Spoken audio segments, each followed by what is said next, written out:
This is the San Francisco 49ers Report by Chat Sports. I'm Chase Sr., and as always, no matter where you are, how you're tuned in, we appreciate you for making today's show a part of your day. And coming up, yes, another new Brandon Aiyuk update with training camp a little under a couple of weeks away. And according to this report from ESPN's Dan Graziano, the 49ers wide receiver in Aiyuk might be coming to terms that he'll play under the fifth-year option this upcoming season during the 2024 campaign. Also coming up on the back end of the show, why Brandon Aiyuk watches this channel, the San Francisco 49ers Report. Stay tuned for that. Earlier today, I did do a recap of episode 1 of the Netflix docuseries Receiver. What they're doing is following around a bunch of wide receivers across the NFL, including Deebo Samuel and the only tight end in George Kittle. A look at how they operate and how they go about their craft on the field, off the field, behind the scenes. It's really, really cool and very well done as far as the production value. So if you missed that show, go back and watch it. A lot of cool storylines from that. As for the latest on the Brandon Aiyuk front, will he have to play on the fifth-year option? That is the new development here as he continues to seek a contract extension from the San Francisco 49ers. And with Aiyuk being a first-round pick during the 2020 NFL Draft, the Niners were able to exercise that fifth year. So he's set to make a base salary of $14.1 million in 2024, and the base salary is the same as the cap hit of $14.1 million. From Aiyuk's standpoint, of course that's a lot of money, but any athlete, especially in the NFL, which also stands for not for long, is looking to secure long-term financial stability and a long-term financial commitment, because when you play in the NFL, you never know when you're going to suffer from a serious injury. So Aiyuk has played very well. He's progressed each year that he's been in the National Football League, and he's worked himself up to being an all-pro, one of the top wide receivers in the game, and now he wants to be compensated. You know the saying, you're always worth what somebody is willing to pay you. The 49ers are willing to pay Brandon Aiyuk. There's no doubt about that. They want him to be a part of the long-term future of this organization, but at what price? And if that price is too high, the Niners have some leverage here. Aiyuk can play on that fifth-year option, make $14+ million, and then the Niners have the ability to put the franchise tag on Aiyuk following the 2024 season. Now, not everybody has the fifth year exercised. In fact, in the same draft class back in 2020, the Niners took Javon Kinlaw midway through the first round. And given his disappointing play, the injuries that he had suffered, the Niners did not exercise that fifth year. That's why last year was the expiring year of his contract. He ended up going elsewhere, signing with the New York Jets on a one-year deal, which pays him just under $8 million. As for what ESPN's Dan Graziano reported on the Aiyuk front, he talked about Aiyuk and the current situation that's happening with a few other wide receivers across the NFL who are looking for new deals, the likes of CeeDee Lamb and Jamar Chase and Tyreek Hill. And here's what he said about Aiyuk. The Niners, meanwhile, seem to have a dialogue going with Aiyuk, and some of his recent public comments indicate that he has begun to make peace with the idea of playing for San Francisco on his current contract this year if no new deal materializes. Teammate Deebo Samuel's guaranteed money runs out after this year, so there's the strong chance the Niners instead move on from Samuel and find themselves able to pay Aiyuk in 2025. That second part of the quote obviously is very interesting.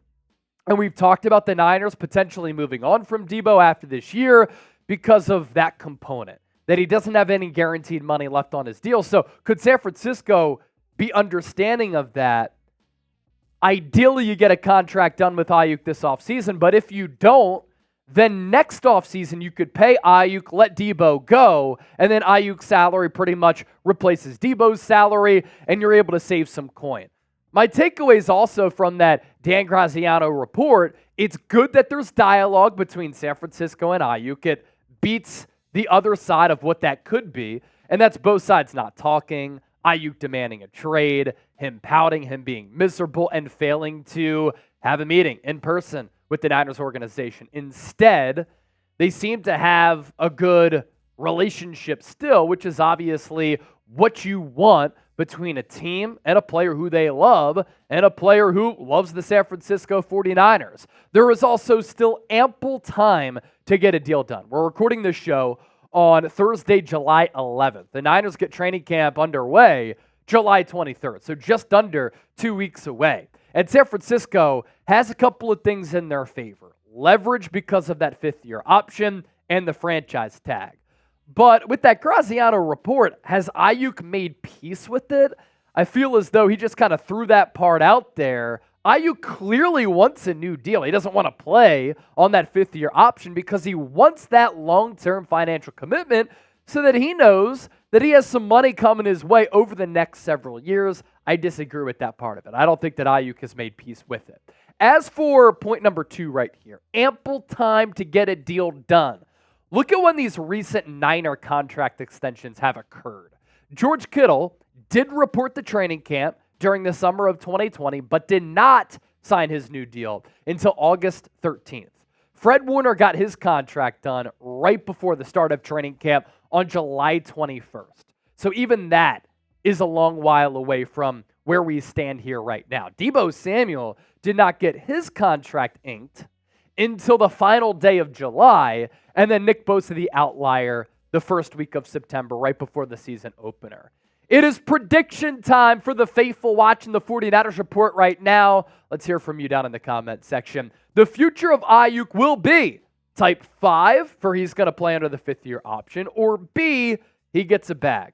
Sound off. Let me know what you think down in the comment section right now. As you venture down there, let's take a look at our July sub-battle. I am tired of seeing the 49ers report behind the rival Dallas Cowboys. I don't stand for it. I don't want to take a loss. I want to get a victory, and I always want to dominate Dallas. So let's change that right here. Hit that subscribe button for shows every single day on the Niners. We're beating the Seahawks. That's okay, but it's not good enough for me. I want to beat the Cowboys as well.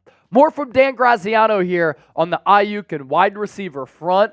While new deals for Justin Jefferson, Amon-Ra St. Brown, Jalen Waddle, Devontae Smith, and others have made this a fantastic offseason for wide receivers, there are still a few prominent ones who are looking for new deals and don't yet have them. The Cowboys' CeeDee Lamb, the 49ers' Brandon Aiyuk, the Dolphins' Tyreek Hill, and the Bengals' T. Higgins are among that group. Lamb and Aiyuk skipped their team's mandatory minicamps in June over their respective situations. If they remain unsigned when training camp starts, it's certainly possible they won't report on time, which would only worsen the headaches should one of these situations grow to the point where the team becomes convinced the player won't play for them anymore. There would certainly be other teams calling to see if the talented wide receivers are available. And last week on the show, while I was with Larry Krueger, and more on that in a moment, I explained why it's really important for the Niners to get this deal done with Aiyuk because he's a huge part of this offense. He's integral to what they do on that side of the ball. He's an excellent player. He's one of the team leaders. He plays the game the right way. I don't want to see a situation like we saw last year with Nick Bosa where he didn't play in any of the practices or preseason games, and because of that, he was just a tick off from where he usually is as far as being in game shape. He was so close to being able to notch quarterback sacks, but he couldn't quite get home to the quarterback. He got quarterback hits and pressures, that's for sure, but because he wasn't acclimated with game speed and game physicality and being in game shape, he wasn't quite the same elite player. And that defense struggled a little bit because of it, and Nick Bosa struggled a little bit because of that. I do not want to see the same thing happen with Brandon Aiyuk. I want to see this relationship continue with Brock Purdy.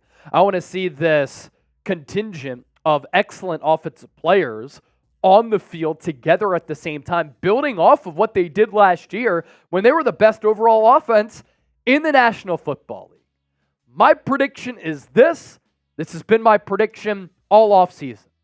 My prediction is that the San Francisco 49ers and Brandon Aiyuk do get a deal done. Aiyuk gets about $28 million per year, and as far as the guaranteed money goes, I think that Aiyuk gets more than Deebo Samuel and just under what Amon-Ra St. Brown got as far as guaranteed cash flow, between $60 and $70 million. So $28 million average annual value for Aiyuk, and then he gets a lot of guaranteed money. It happens at some point in the lead up to training camp or hopefully in the early portion of training camp. Let's round out with this. Brandon Aiyuk knows ball, and Brandon Aiyuk knows quality Niners content. I was scrolling through Instagram the other night, and I saw that Aiyuk liked my Instagram reel, which featured a clip from me and Larry Krueger talking about the San Francisco 49ers. And within that clip, I talked about how the Niners have to go on a savage revenge tour this season, coming off that heartbreaking and soul-crushing Super Bowl loss to the Kansas City Chiefs. And I further expanded on that and talked about the importance that Brandon Aiyuk being on the team, practicing, and not holding out factors into accomplishing that goal. If Aiyuk is not around for training camp, this isn't the same offense because he's one of the top wide receivers in the National Football League. And Brandon Aiyuk, watch that reel, he liked it on Instagram. And Aiyuk knows that right here on the San Francisco 49ers Report, we talk Niners every single day year-round. All of our coverage is insightful, entertaining, thought-provoking, and informative. He also knows that right here on this program, we're going to keep it real. And we're going to praise the Niners when they do well. We're going to critique them when they mess up. Because that's how we operate here. And right here on this show, we are ball knowers. So if Brandon Aiyuk watches the 49ers Report, why wouldn't you? Join the squad of 134,000 plus subscribers on the largest independently run Niners channel right here on YouTube, which brings you shows on San Francisco every single day. Hit that sub button. Be sure to also give me a follow on X and Instagram at Chase_Senior, approaching 13,000 followers on X, approaching 31,000 followers on IG. You want more short form content on the Niners? I got you covered right here.